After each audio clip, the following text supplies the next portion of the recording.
तो hello friends, कैसे हैं आप लोग। आप लोगों का स्वागत है आपके अपने परिवार फ्यूचर ऑनलाइन क्लासेस सोनपुर पर।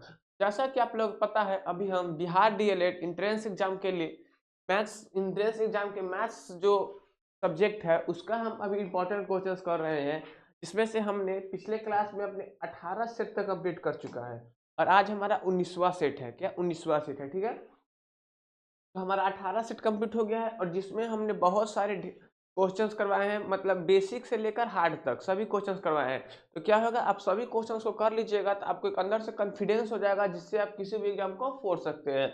तो क्या कीजिएगा, आपको आपका ड्यूटी यही रहेगा, आप इससे पहले जो है सारे क्वेश्चंस को एक बार सॉल्व कर ले खुद से, मतलब एक बार खुद से सॉल्व जब कर लीजिएगा तो सभी पर आपको समझ में आ जाएगा किस क्वेश्चंस का, मतलब किस क्वेश्चंस को कैसे सॉल्व किया जाए, ये सब आपको समझ में आ जाएगा। ठीक है। तो आज आज हम देखते हैं आज हमारा फर्स्ट क्वेश्चन क्या है। और ये टॉप इंपॉर्टेंट क्वेश्चन होने के साथ ये पीवाईक्यू भी है, मतलब ये हमारे प्रीवियस ईयर क्वेश्चंस, मतलब पिछले साल ये कुछ सालों से ये पूछे जा रहे हैं, वही हमारे क्वेश्चंस हम यहाँ पे लाए हैं। चलिए, तो हमारा फर्स्ट क्वेश्चन क्या है। 234 के अभाज्य गुणनखंड में 3 का अधिकतम घात क्या है। तो बोल रहा है कि 3 का अधिकतम क्या घात क्या है, मतलब पहले तो अभाज्य गुणनखंड है तो इसको पहले प्राइम फैक्टराइजेशन, इसको पहले हम तोड़ेंगे। क्या होगा, 234 है। देखिए क्या हो जाएगा, इसको जब दो से जब मतलब दो से डिवाइड करेंगे, पहले इसका यही रूप होता है, मतलब इसको करने का यही मेथड है कि इसको इसको प्राइम फैक्टर तोड़िए, फिर प्राइम फैक्टर को लिख दीजिए।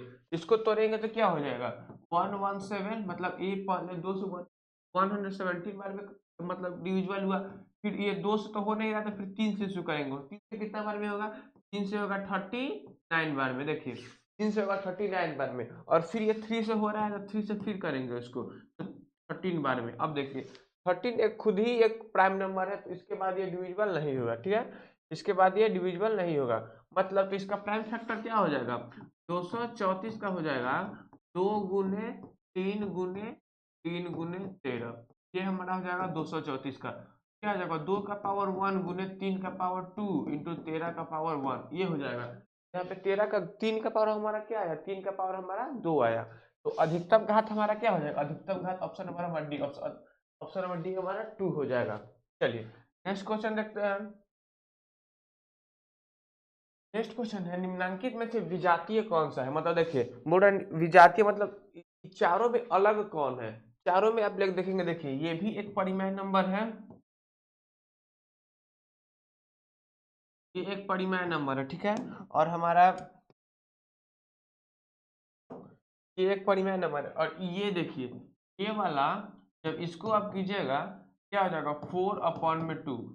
4/2 हो जाएगा ना, 16/4 है, तो ये मतलब इसको रूट से बाहर निकालेंगे तो 4/2 हो जाएगा, क्योंकि ये भी एक परिमेय नंबर है। और इसको और फिर इसको देखिए ये भी एक परिमेय नंबर है, तो ये क्या हो जाएगा, ये मतलब यही ना एक अलग बचा डिफरेंट, मतलब एक अलग, जैसे कि देखिए सब तो हमारा परिमेय नंबर है, लेकिन ये एक अपरिमेय नंबर है। हाँ, ये अपरिमेय नंबर है। ठीक है, चलिए अब नेक्स्ट क्वेश्चन देखते हैं हम। नेक्स्ट क्वेश्चन क्या बोल रहा है, 11.23456 कैसी संख्या है।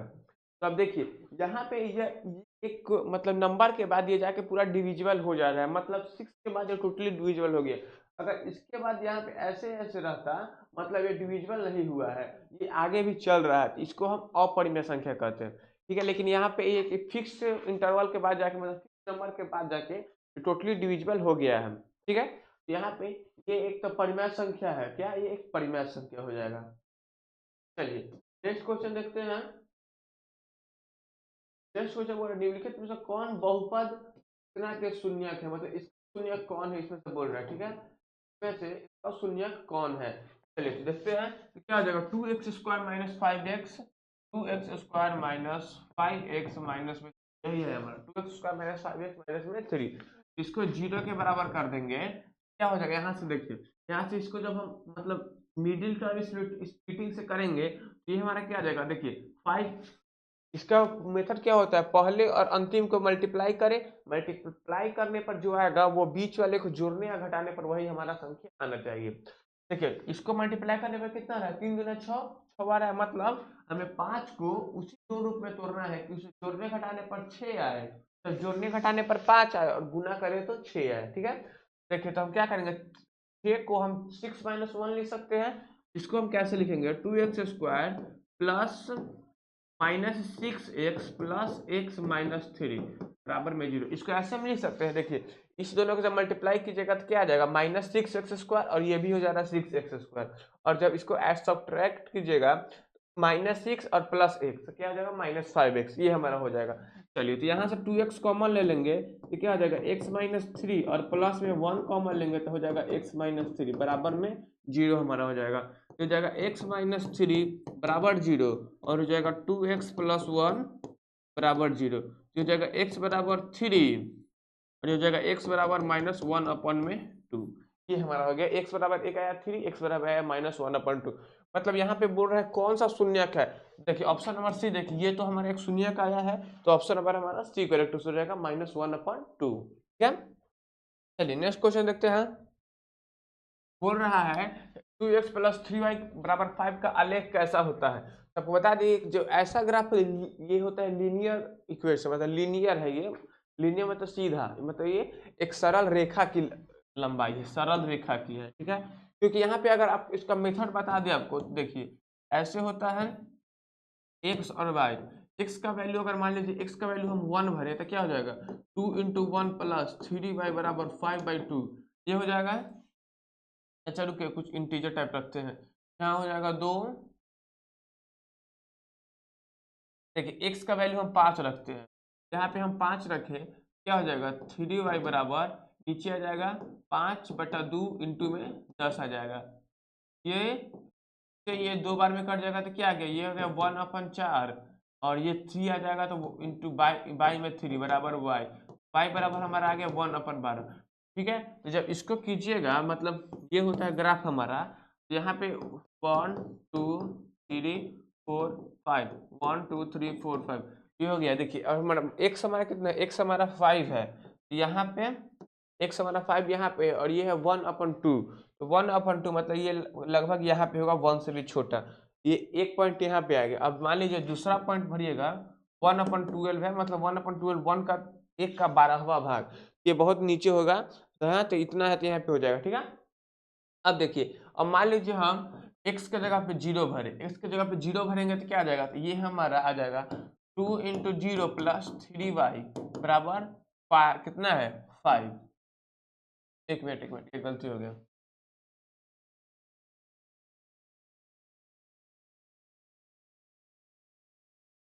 2x प्लस 3y बराबर 0।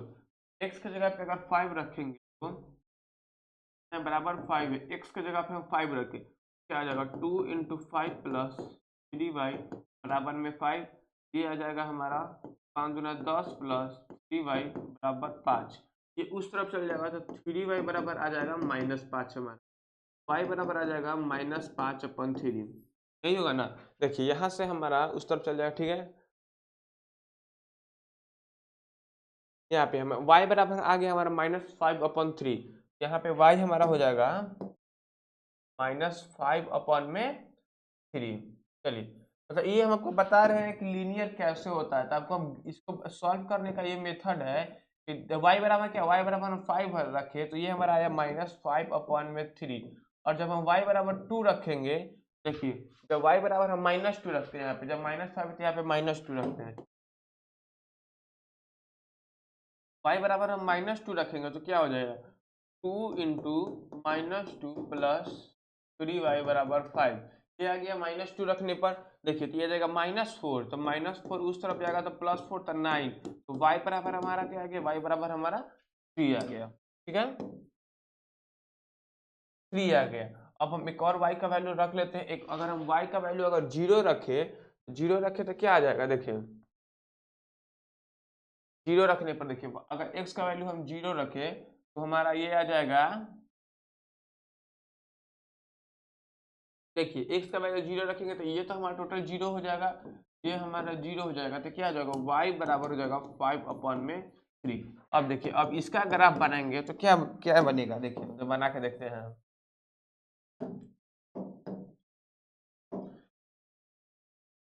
एक ऐसे हो जाएगा और एक ऐसे हो जाएगा, ठीक है।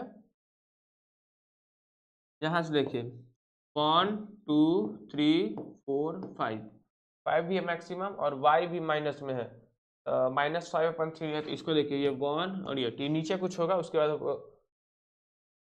और फिर क्या हो जाएगा ऊपर देखिए 1 2 3 4 5, ये हो जाएगा। देखिए इतना हो गया हमारा, इतना पता चल गया। अब देखिए यहाँ पे हो जाएगा 1 और 2।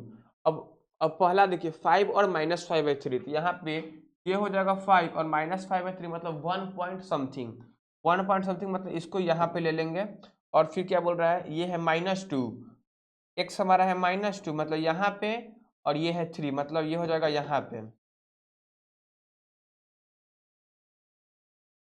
ये हमारा ये, क्योंकि देखिए x हमारा है -2 और y हमारा है +3, तो ये हो जाएगा -2 और +3, ये हो गया। और ये हमारा x हमारा 0 है और y हमारा 5/3 है, तो 5/3 क्या हो जाएगा हमारा, y यहाँ पे 3 है तो ये हो जाएगा क्या, ये यहाँ पे। और यहाँ पे देखिए, और ये जो 3 और यहाँ पे ये x हमारा 0 है, y 5/3 मतलब y 1 पॉइंट समथिंग, 0 और 1 पॉइंट समथिंग कहाँ पे हो जाएगा, यहाँ पे ले लेंगे। ठीक है, अब देखिए अब जब हम तीनों के मिलाएंगे, तीनों को मिलाएंगे तो क्या आ जाएगा, ये एक लगभग एक मतलब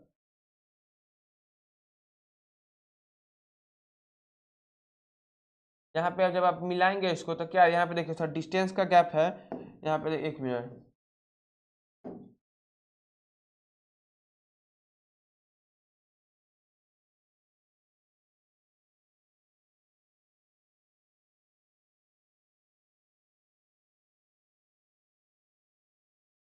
देखिए यहाँ पे जब आप यहाँ पे देखिए यहाँ पे एक 2 हो जाएगा। जब डिस्टेंस देखेंगे तो क्या हो जाएगा, यहाँ पे हमारा 2 आ जाएगा, तो यहाँ पे क्या आ गया 5/3 हमारा आ गया, मतलब 1 के बाद कुछ समथिंग ऐसा ही ले लीजिए, 1 के बाद कुछ आ जाएगा।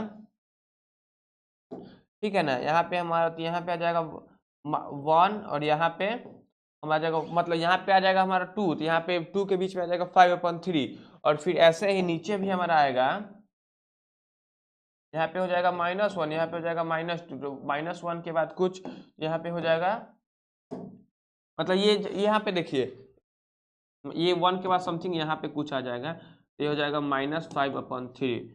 यहाँ पे आपको दिख रहा होगा कि हम मतलब यहाँ पे थोड़ा गड़बड़ाया है, कैसे, क्योंकि यहाँ पे थोड़ा डिस्टेंस जो होता है, डिस्टेंस यहाँ पे सेम होता है, 1 के बाद जो 1 और बीच के जो गैप होता है ये दोनों, ये हमेशा सेम होता है, ये बीच का गैप। ठीक है ना, ये समझ में आया। और जो होता है ये एक लीनियर मतलब ये लीनियर इक्वेशन है, और इसका जो होता है सॉल्यूशन हमेशा ये क्या होता है, ये एक मतलब सरल रेखा ही होता है इसका। ठीक है, समझ में आ गया। चलिए नेक्स्ट क्वेश्चन देखते हैं। ये क्या बोल रहा है, यदि दो चर वाले रैखिक समीकरण युग्म संगत हो तो समीकरण द्वारा प्रस्तुत रेखाएं होती है। संगत हो मतलब संगत रेखाएं, संगत रेखाएं क्या होती है, संगत रेखाएं पे दो होती है, एक होती है ये प्रतिच्छेदी होती है, मतलब प्रतिच्छेद मतलब एक जगह पे कटेगा, और एक होता है संपाती मतलब एक दूसरे पर जाती है। ठीक है, एक दूसरे पर, ये दोनों होती है संगत रेखाएं में। ठीक है, तो ये क्या हो जाएगा, प्रतिच्छेदी और संपाती। चलिए फिर नेक्स्ट क्वेश्चन देखते हैं। नेक्स्ट क्वेश्चन हमारा हो जाएगा, ये देखिए 1 2 3 4 इनका माध्य ज्ञात करें। इसका माध्य ज्ञात करने के लिए बोल रहा है, तो इसका माध्य का फॉर्मूला पहले देखिए, आपको छोटा सबको हम बड़ा पर ले जाते हैं, कैसे देखिए, पहले मान लीजिए इतना नहीं है, ये तो एक प्राइम मतलब नेचुरल नंबर है, तो नेचुरल नंबर मान लीजिए हम 1 2 3 4 5 6 इतना का हम आपको माध्य बोल रहे हैं, तो क्या हो जाएगा 1 2 3 4 5 6 नंबर है, तो बटा में क्या हो जाएगा 6, इसको जब ऐड करेंगे तो कितना आ जाएगा 6 4 10 5 3 8 2 10 20 21, क्या आ जाएगा 21 में 2 6, 21 में 6 हमारा आ गया यहाँ पे। और फिर इसको जब डिविजिबल करेंगे तो 7 बार में और 3 बार में, ये हो गया, तो ये कितना आया 2 पॉइंट समथिंग, 2 पॉइंट समथिंग, चलिए तो 2 पॉइंट समथिंग और 2.333 हो जाएगा, मतलब यहाँ से, और तो ये वाला आ गया। और जब यहाँ पे जब हम इसमें वैल्यू पुट करेंगे, मान लीजिए यहाँ पे हम 6 निकाले हैं, अब इसमें भी मतलब वैसे ही एक बार चेक करने का मेथड है, जब यहाँ पे वैसे ही हम करेंगे तो क्या हो जाएगा 6 n हमारा 6 प्लस 1/2 क्या आ गया 7/2। 7/2 है, ये हमारा 3.5 आ रहा है, 3.5 आ रहा है, लेकिन ये नहीं, ये क्योंकि ये हमारा हो जाएगा, यहाँ पे क्या हो जाएगा, ये हमारा 7.2 है, लेकिन यहाँ पे क्या आ रहा है, यहाँ पे भी तो 7.2 ही आ रहा है। यहाँ पे देखिए, यहाँ पे ये कितना आया 21/6, इसको जब 3 से डिवाइड करेंगे तो 7/2 आ गया, क्या आ गया 3.5, ये आ गया हमारा 3.5, ठीक है। और वैसे ही यहाँ पे कितना आ रहा है, यहाँ पे जब 7 रखे तो 3/2 7/2 आया, मतलब हमारा option number B correct answer हो जाएगा n+1/2। चलिए नेक्स्ट क्वेश्चन देखते हैं, y अक्ष को किस समीकरण द्वारा निरूपित किया जाता है। तो y अक्ष देखिए, ये x अक्ष हो गया, और ये एक इसको y अक्ष मान लिया, ठीक है, इसको एक y अक्ष मान लिया। तो देखिए y अक्ष को किस, y अक्ष पर क्या, x अक्ष पर, x अक्ष पर क्या, इसका निरूपण क्या होता है, x जो जो कुछ है, लेकिन y हमारा 0 होता है, मतलब x अक्ष पर y हमेशा 0 होता है, मतलब ऑप्शन नंबर हमारा बी करेक्ट आंसर हो जाएगा। चलिए फिर नेक्स्ट क्वेश्चन देखते हैं, ये देखिए AB एक वृत्त का व्यास है, ठीक है, AB जो है एक वृत्त का व्यास है, मतलब एक देखिए वृत्त हो जाएगा, ये हमारा एक वृत्त हो गया, ठीक है, और तथा वृत्त के केंद्र व्यास है, मतलब डायमीटर है, डायमीटर है। चलिए तो इसको हम यहाँ पे एक डायमीटर ड्रॉ कर लेते हैं, यहाँ पे एक हमारा डायमीटर हो गया, यहाँ पे हमारा इसका सेंटर हो गया। चलिए ये सेंटर हो गया, तो आपको बता दी सेंटर हमारा बीच का होता है, और डायमीटर जैसे कि ये एक रेडियस, ये एक रेडियस, और सेंटर इसका क्या हो जाएगा, सेंटर इसका मध्य बिंदु हो जाएगा। तो मध्य बिंदु का फॉर्मूला क्या बताया थे आपको, मध्य बिंदु का बताते xy है x1 प्लस x2 अपॉन में 2, और फिर y1 प्लस y2 अपॉन में 2, ये हमारा मध्य बिंदु का फॉर्मूला होता है। तो मध्य बिंदु बिंदु का मतलब वृत्त का केंद्र, वृत्त का केंद्र जो है इसके लिए मध्य बिंदु होगा, तो मध्य बिंदु होगा, तो इसका नियतांक कितना दिया हुआ है, इसका नियतांक दिया है 2 और -3, यहाँ पे लिख देंगे इसका नियतांक है 2 और -3, और एक का नियतांक दिया, मान लीजिए ये a है और ये b है, तो b का नियतांक हमें दिया हुआ है 1 और 4, 1 और 4 हमें पूछ क्या रहा है इसका, तो इसको हम मान लेंगे x और y, ठीक है, इसको हम x और y मान लिए, तो इसका दिया हुआ इतना, तो इसका पूछ रहा है हमसे, तो यही फॉर्मूला में बैठा देंगे। देखिए तो क्या हो जाएगा, x ये दिया हुआ है, ये हमारा मध्य बिंदु दिया हुआ है, x y ये है 2 और -3, और बराबर में x1 प्लस x2 हमारा क्या है, x2 हमारा 1 है अपॉन में 2, फिर y1 हमारा क्या, y1 तो हमें पूछ रहा है, y1 प्लस में y2 हमारा 4 है अपॉन में 2, ये हो गया। अब यही पूछ रहा है, x को x से रिलेट करेंगे और y को y से रिलेट करेंगे। देखिए क्या हो जाएगा, 2 बराबर x1 प्लस 1 अपॉन में 2, x1 बराबर हमारा आ गया 3, 2 मल्टीप्लाई हो जाएगा और 1 सब्ट्रैक्ट हो जाएगा, और -3 बराबर y1 प्लस 4 अपॉन में 2, ये हो जाएगा -6 प्लस में 4 बराबर में y1, तो y1 हमारा आ जाएगा -2, ठीक है, y1 हमारा क्या आ जाएगा माइनस, चलिए y1 हमारा आ गया एक मिनट, ठीक है, नहीं नहीं देखिए यहाँ पे ये आ जाएगा -6, यहाँ पे हो जाएगा -6, और ये +4 है, तो इस तरफ आ जाएगा तो क्या हो जाएगा -4, तो -4 बराबर में y1, तो y1 हमारा आ गया -10, क्या आ गया, y1 हमारा में आ गया -10, मतलब इसका निर्देशांक कितना आ गया 3 और -10, 3 और -10 इसका निर्देशांक आ गया। चलिए तो यहाँ से क्या हो जाएगा, ऑप्शन नंबर हमारा एक करेक्ट आंसर हो जाएगा 3 और -10। चलिए फिर नेक्स्ट क्वेश्चन देखते हैं, क्या बोल रहा है, बिंदु ए बी और a माइनस बी के बीच की दूरी क्या है, इसका फॉर्मूला क्या होता है, x2 माइनस x1 का whole square plus y2 minus y1 का होल स्क्वायर, यही होता है इसका दूरी, इसको क्या बोलते हैं दूरी सूत्र, इसको क्या बोलते हैं, इसको बोलते हैं दूरी सूत्र। चलिए तो इसमें जब हम पुट करेंगे वैल्यू अपना, तो ये हो जाएगा x1 x2 y1 y2, ये हो जाएगा, तो जब x2 का वैल्यू क्या है -a, माइनस यहाँ पे a है तो यहाँ पे -a हो जाएगा, प्लस a स्क्वायर, प्लस में y2 हमारा क्या है, y2 हमारा -b है, और फिर y1 हमारा है b, तो जगह b का होल स्क्वायर, ये हमारा हो गया, ये इसको जब करेंगे तो क्या हो जाएगा √(-2a का होल स्क्वायर प्लस 2b का होल स्क्वायर, ये हो जाएगा।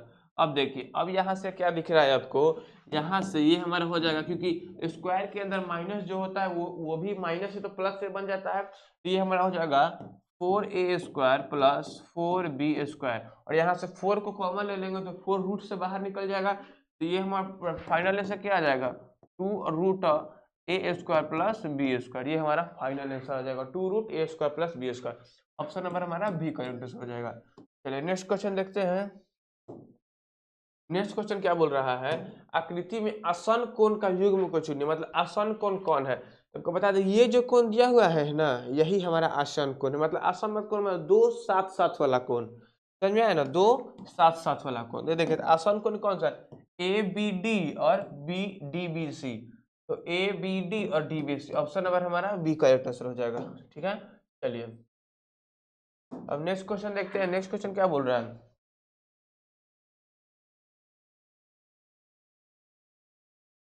देखिए बोल रहा है किसी बाह्य बिंदु से वृत्त पर स्पर्श रेखा खींची जा सकती है, बाह्य बिंदु से एक वृत्त पर कितनी स्पर्श रेखा खींची जा सकती है। देखिए तो ये वृत्त हो गया, और यहाँ पे एक मान लीजिए यहाँ पे एक बाह्य बिंदु ले लिए, क्या यहाँ पे एक बाह्य बिंदु ले लिए, चलिए ये हमारा एक बाह्य बिंदु हो गया। अब यहाँ से हम कितनी स्पर्श रेखा खींच सकते हैं इस पर, तो देखिए तो यहाँ से स्पर्श हम केवल 2 स्पर्श रेखा खींचते हैं, एक ऐसे हो गया स्पर्श रेखा है हमारा, और एक हमारा स्पर्श रेखा हो जाएगा ऐसे यहाँ से।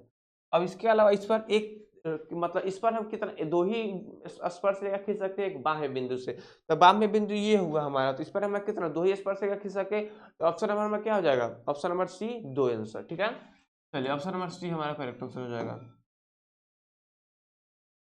चलिए अब नेक्स्ट क्वेश्चन देखते हैं। नेक्स्ट क्वेश्चन हमारा बोल रहा है भुजा की लंबाई इतना है, तो वर्ग का क्षेत्रफल क्या होता है, वर्ग का क्षेत्रफल होता है, ये होता है भुजा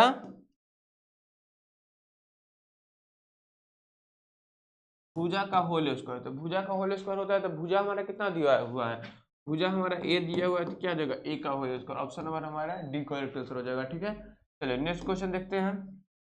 देखिए यदि एक लंबवृत्तीय बेलन के आधार की त्रिज्या आधी कर दी जाए तो उसकी ऊंचाई समान रखते हुए घटे हुए बेलन का आयतन का मूल बेलन के आयतन से, चलिए ठीक है, अनुपात निकालिए। देखिए तो पहला का क्या हो जाएगा, मतलब पहला बिना ऐसा ही आयतन बेलन है, तो उसका आयतन क्या हो जाएगा पाई आर स्क्वायर एच, तो पाई आर स्क्वायर एच। ठीक है, अब बोल रहा है कि जो रेडियस है उसको आधा कर दिया है और ऊंचाई को समान रखा है, क्या करेंगे, पाई रेडियस को क्या किया है आधा किया है, तो r/2 का होल स्क्वायर और h हो जाएगा, h समान है। चलिए तो क्या हो जाएगा, तो ये इसको पाई से कैंसिल हो जाएगा, h से h कैंसिल हो जाएगा, और यहाँ पे हो जाएगा r² / r²/4, तो r² से r² कैंसिल हो जाएगा, और ये 4 ऊपर जाएगा, तो ये हो जाएगा 4:1, मतलब 4/1, तो अनुपात क्या हो जाएगा 4:1 का अनुपात हो जाएगा। ठीक है, ये समझ में आया, ये कैसे हुआ, क्योंकि पहले हम क्या किया, पहले हम निकाले तो जो पहला मूल हमारा बेलन है उसका निकाले, फिर उसी बेलन में हम जो रेडियस है उसको आधा कर दिए, तो नया बेलन बन गया, उसके दोनों का अनुपात पूछ रहा है, तो हम एक बार ये बेलन ले लिए और एक बार ये बेलन ले लिए, उस दोनों में देखिए पाई तो कांस्टेंट है, तो पाई तो हमारा सेम हो जाएगा, और एच भी समान है, क्या बोल रहा है, ऊंचाई समान रखते हुए, ऊंचाई समान रखते हुए मतलब ऊंचाई को भी समान रख देंगे, मतलब इक्वल रख, ऊंचाई इक्वल है लेकिन केवल रेडियस को हम आधा कर दिए, तो बस उसका अनुपात निकाल देंगे तो क्या आ जाएगा 4:1, ऑप्शन नंबर हमारा डी करेक्ट हो जाएगा। ठीक है, चलिए नेक्स्ट क्वेश्चन देखते हैं।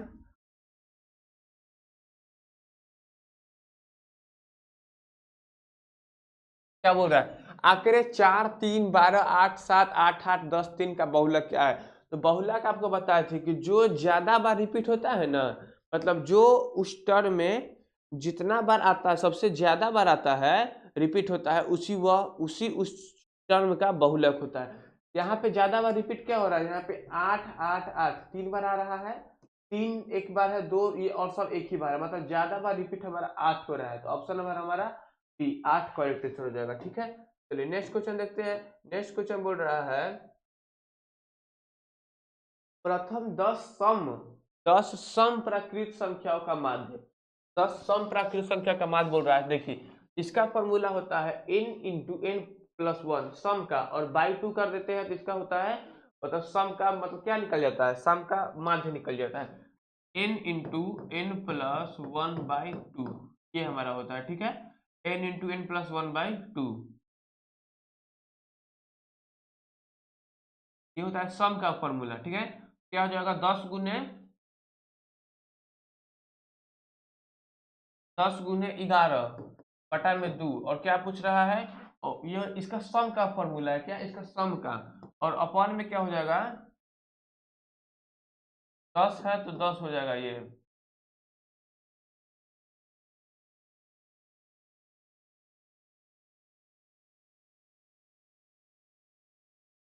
एक मिनट, तो सम का एन इंटू एन, हाँ इसका सम का फॉर्मूला होता है, देखिए यहाँ पे क्या है 10 सम प्राकृत संख्या बोल रहा है, 10 सम प्राकृत संख्या बोल रहा है ना, इसका फॉर्मूला होता है, पहले इसका मतलब सम का बोलते हैं, देखिए सम मतलब एन सम संख्या का माध्य, सम संख्या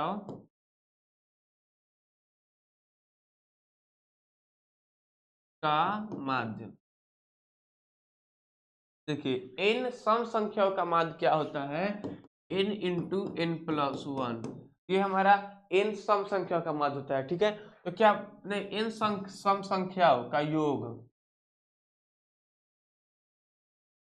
इन सम संख्याओं का योग हमारा ये होता है, तो माध्य हमारा क्या हो जाएगा, माध्य हमारा हो जाएगा n इंटू एन प्लस 1, और क्या होता है, और बटा में जितना टर्म होता है वो, तो n हमारा टोटल नंबर टर्म है तो ये हो जाएगा, और टर्म यहाँ पे कितना बन रहा है 10 गुने 11, क्योंकि 10 प्लस 1 11 हो जाएगा, और अपन में 10, तो 10 से 10 कैंसिल हो जाएगा 11, मतलब ऑप्शन नंबर हमारा बी करेक्ट हो जाएगा 11, इसका माध्य कितना हो जाएगा 11, ठीक है। चलिए नेक्स्ट क्वेश्चन देखते हैं।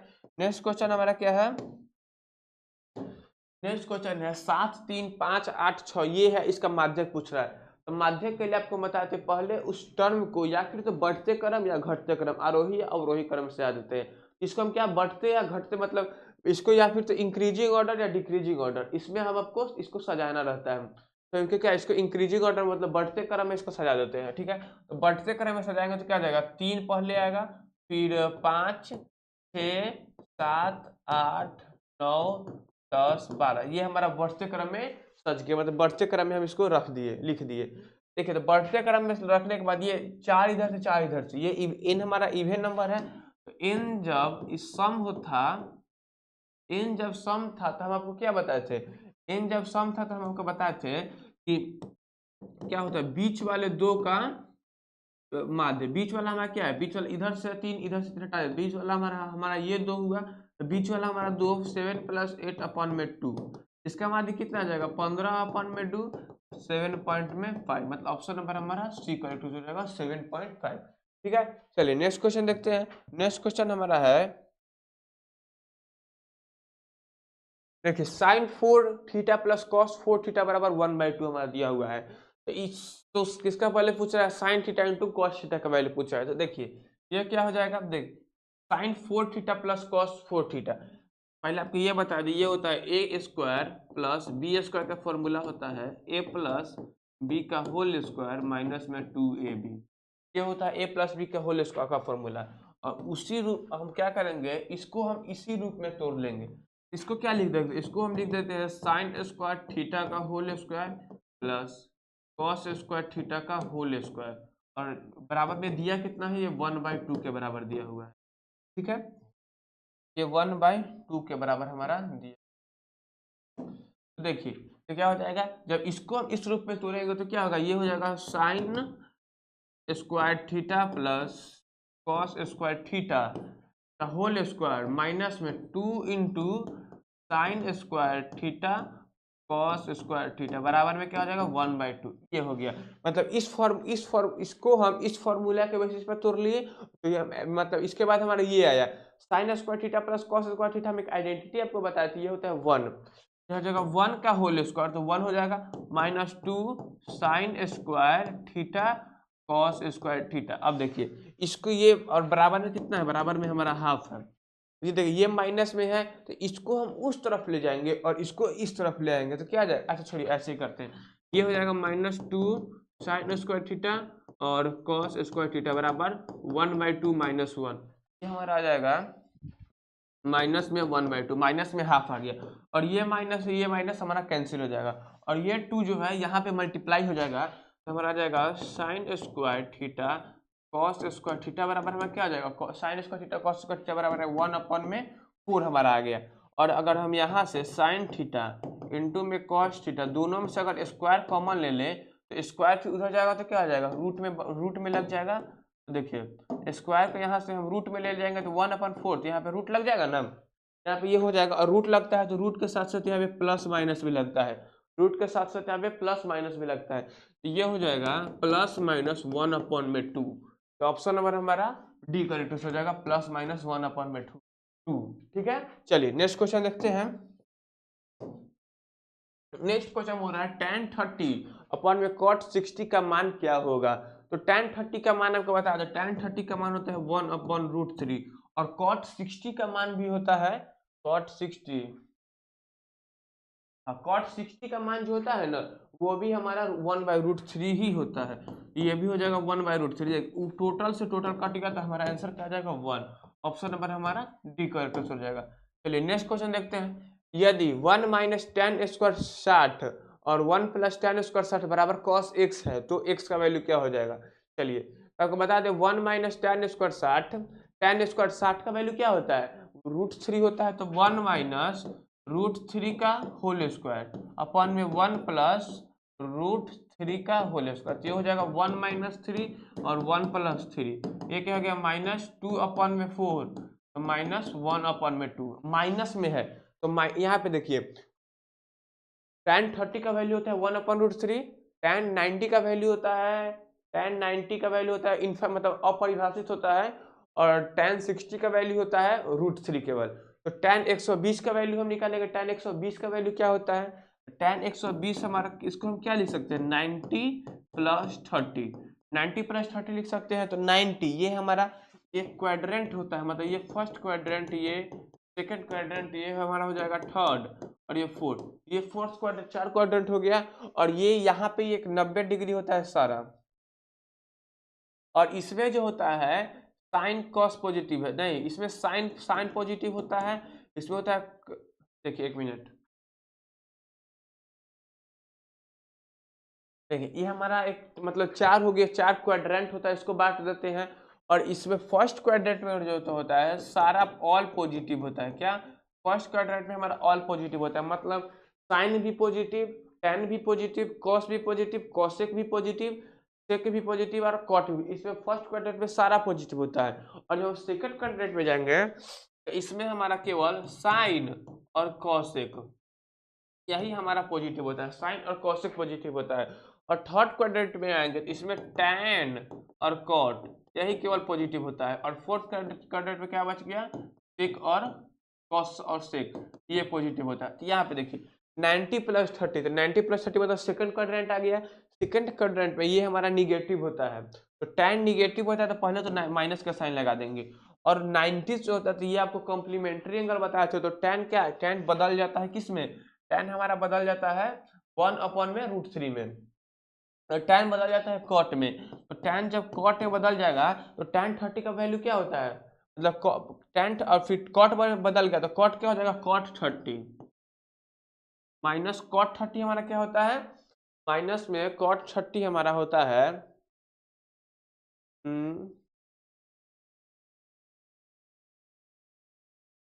कॉट 30 हमारा किसके बराबर होता है, एक मिनट करिए, यहाँ पे ये नहीं है, यहाँ पे ये इतना आपको समझ में आ गया ना, इतना ये वाला tan 90 + 30 नहीं होगा, क्योंकि यहाँ पे cos पूछ रहा है ना। यहाँ पे देखिए इतना आपको समझ में आ गया, क्योंकि कौन से कोऑर्डिनेट में कौन पॉजिटिव होता है कौन निगेटिव होता है उसके। तो यहाँ पे देखिए cos x बराबर हमारा क्या आ गया, cos x बराबर हमारा आ गया -1/2। ठीक है, cos x बराबर आ गया हमारा -1/2, तो -1/2 जब cos को हम क्या, cos को 90 - थीटा लिखेंगे, ठीक है, 90 प्लस 90 प्लस का 120 डिग्री, हम मतलब ये यहाँ पर ये किसी पर तो नहीं जाएगा माइनस में, केवल 120 पर हमें पता है, तो 120 पर हम देखते हैं। ठीक है, cos 90 + 30, ठीक है, तो 90 + 30 हमारा क्या होता है, मतलब ये सेकंड क्वाड्रेंट में गया तो सेकंड क्वाड्रेंट में ये होता है हमारा निगेटिव।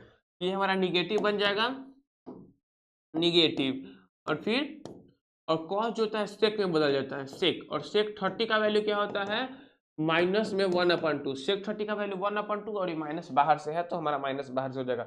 मतलब cos x बराबर हमारा क्या आ गया, cos x बराबर आ गया हमारा cos 120 डिग्री। तो यहाँ से हमारा x बराबर आ गया 120 डिग्री। ठीक है, x बराबर हमारा क्या आ गया, x बराबर हमारा आ गया 120 डिग्री। तो ऑप्शन नंबर क्या हो जाएगा, ऑप्शन नंबर हमारा डी करेक्ट आंसर हो जाएगा। ठीक है, तो चलिए, तो आज हमारा पूरा कंप्लीट क्वेश्चंस कंप्लीट हो गया। तो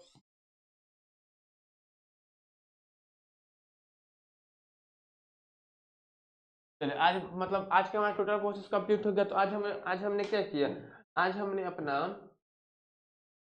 आज हमने अपना 19वां सेट भी कंप्लीट कर लिया। तो अब पिछले क्लास में हमने 18 सेट अपना कंप्लीट कर चुका था, तो 19 सेट कंप्लीट हो गया। और अब फिर अगले क्लास में क्या आएगा, अगले क्लास में हम ढेर सा और अगले क्वेश्चंस के साथ आएंगे। तब तक के लिए आप क्या कीजिएगा, आप इस सभी क्वेश्चंस को एक बार खुद से सॉल्व कर लीजिएगा। तो उससे क्या होता है कि उससे आपको अंदर से कॉन्फिडेंस आ जाता है। तो क्या सबसे पहले आप सॉल्व कीजिएगा खुद से, फिर क्या होगा, आप एग्जाम को फोड़िएगा। ठीक है, तो best of luck and solve this questions. Okay, thank you, जय हिंद, जय भारत।